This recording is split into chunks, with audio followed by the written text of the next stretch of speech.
Salut les potes, j'espère que vous allez bien. Moi ça va moyen, on va très rapidement voir pourquoi.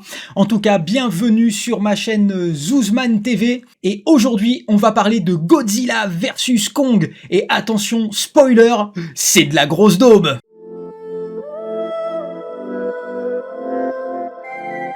Godzilla vs Kong est donc disponible sur HBO Max aux États-Unis depuis hier. Il met à l'affiche Alexander Skarsgård et Millie Bobby Brown et il est réalisé par ce gros tâcheron d'Adam Wingard, responsable des déjà pathétiques remakes de Blair Witch en 2016, de quelques séquences d'ABCs of Death et VHS et surtout de la catastrophe Death Note sortie directement sur Netflix. Le film est évidemment la suite directe des Kong Skull Island et des deux Godzilla sortis précédemment, et le synopsis est très simple. On retrouve donc notre cher roi des gorilles confiné sur son île de Skull Island et observé par des scientifiques, pendant que Godzilla est en train de faire un carnage à travers le monde. On y suit donc le voyage de Kong vers la Terre promise jusqu'à sa rencontre avec le roi des kaiju pour une rencontre qu'on nous promet homérique. La première chose qui fâche, c'est l'indigence du scénario. Entre situation débile et incohérence manifeste, on ne sait pas où donner de la tête et on s'intéresse à rien. En plus, le film dure 2 heures et il y a 2-3 pauvres scènes d'action qui doivent représenter à peu près 30 à 40 minutes maximum du film. En gros, dans le film, il y a 2 intrigues distinctes qui se rejoignent que je ne spoilerai pas. Une partie où il y a Millie Bobby Brown et ses copains qui partent faire un truc en scred comme ça, et de l'autre côté Alexander Skarsgård et Rebecca Hall qui font autre chose et qui accompagnent King Kong dans son voyage. Mais c'est tellement raconté de manière ennuyante et il y a tellement de trucs débiles que du coup c'est complètement inintéressant et on passe son temps à se facepalmer devant les situations abracadabrantesques auxquelles les personnages font face. D'ailleurs, je me suis totalement senti pris à partie lorsqu'un des personnages se pose la question et pose même la question de savoir qui a eu cette idée de merde. Une fois encore, les dirigeants des grandes puissances de ce monde se montrent complètement cons. On est quand même face à une menace planétaire et ils trouvent des solutions complètement connes. D'ailleurs, dans ce film-là, les gouvernements, eux, ils font pas grand-chose puisque c'est une entreprise privée qui se charge de faire le nécessaire. D'ailleurs, une des premières choses qui frappe, c'est que la sécurité dans les bases ultra secrètes, c'est plus que c'était puisque n'importe quel gamin semble capable d'y pénétrer. Entre ça et le personnage d'Alexander Skarsgård qui nous est présenté comme un chercheur qui n'est pas pris au sérieux et qui vit dans sa cave, mais qui à la fin se trouve capable de piloter une espèce de vaisseau spatial alors qu'il a même pas de notice, je me dis pourquoi pas le prendre dans le prochain Star Wars en tant que pilote de X-Wing. D'ailleurs, les acteurs du film ne sont même pas mis en avant, leur psychologie n'est pas du tout travaillée et ils passent leur temps à échanger sans cesse des banalités vis-à-vis des événements en cours. Mais il n'y a pas que les acteurs qui sont relégués au second plan puisque même nos monstres préférés sont traités par-dessus la jambe, ou du moins peu s'en faut. Godzilla apparaît comme un gros bourrin qui veut juste tout péter sans raison. Son seul moment de caractérisation est même totalement risible. Quant à Kong, on essaye de lui donner des moments poétiques avec une gamine qui parle même pas et qui est limite insupportable, avec des plans qui se veulent émouvants mais totalement inutiles à l'avancée du scénario, et on va même jusqu'à le ridiculiser dès l'intro du film. Attention, petit spoiler, bouchez-vous les oreilles pendant 10 secondes.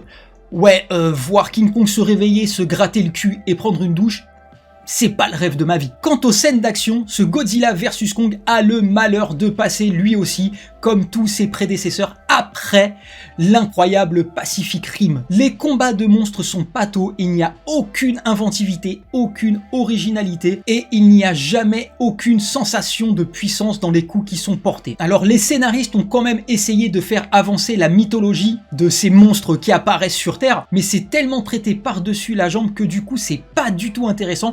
Et de toute façon, nous, tout ce qu'on attendait, c'est de voir Godzilla et Kong se foutre sur la gueule pendant au moins la moitié du film. Heureusement, tout n'est pas à jeter. On va dire que les 20 dernières minutes ne sont pas trop mal.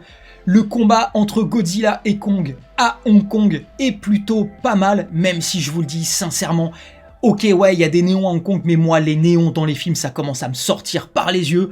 On croirait qu'ils se battent dans une boîte de nuit.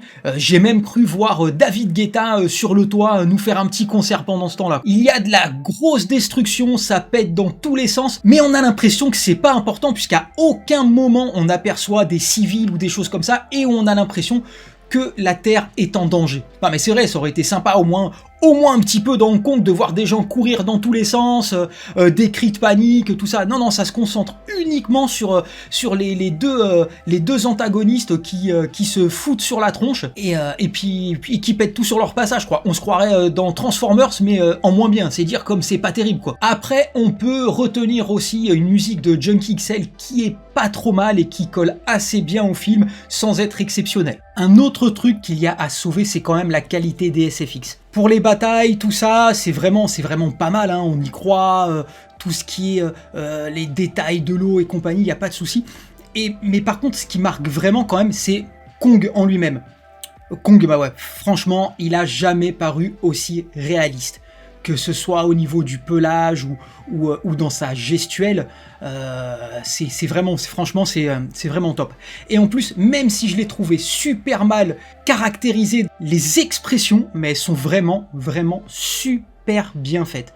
C'est-à-dire qu'il y a des moments où je me suis surpris à être un petit peu inquiet. Les expressions de peur, de détresse, elles sont vraiment hyper réalistes. Ils ont fait un boulot de dingue. Dans son regard, ça se ressent vachement dans les expressions du visage. On ressent très bien sa douleur aussi. C'est vraiment impressionnant hein, pour le compte. Hein.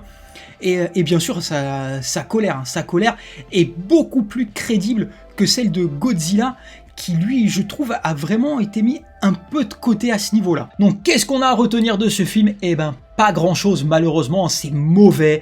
Il y a juste 15-20 minutes du film, allez 30 minutes pour rajouter la baston en pleine mer, mais en dehors de ça, sincèrement, le film est inintéressant, incohérent, débile, stupide, tout ce que vous voulez, mais vraiment il y a de quoi se mettre des claques de honte pendant les 3/4 du film. Je rappelle que ce film est disponible uniquement sur HBO Max, hein, donc en dehors de VPN, il n'y a pas beaucoup de solutions pour le voir. Mais de toute façon, je ne vous le conseille pas. Matez-vous encore une fois Pacific Rim pour voir à quoi ça ressemble un duel de gros monstres avec des robots, et là vous allez en prendre pour votre argent. Surtout que le film a été distribué il y a quelques temps sous la forme d'un Blu-ray 4K, même si le master est plutôt lui en 2K malheureusement, mais vous en prendrez plein les yeux. Voilà, c'est la fin de cette vidéo, hein. J'espère qu'elle vous a plu. Si c'est le cas, je vous encourage à commenter la vidéo, à poser vos questions. Je serai ravi d'y répondre et je vous encourage également à vous abonner, à liker la vidéo, à appuyer sur la petite cloche pour avoir les petites alertes et à la partager le plus possible sur vos réseaux sociaux. En attendant, je vous dis à bientôt pour la prochaine vidéo. Allez, ciao les potes!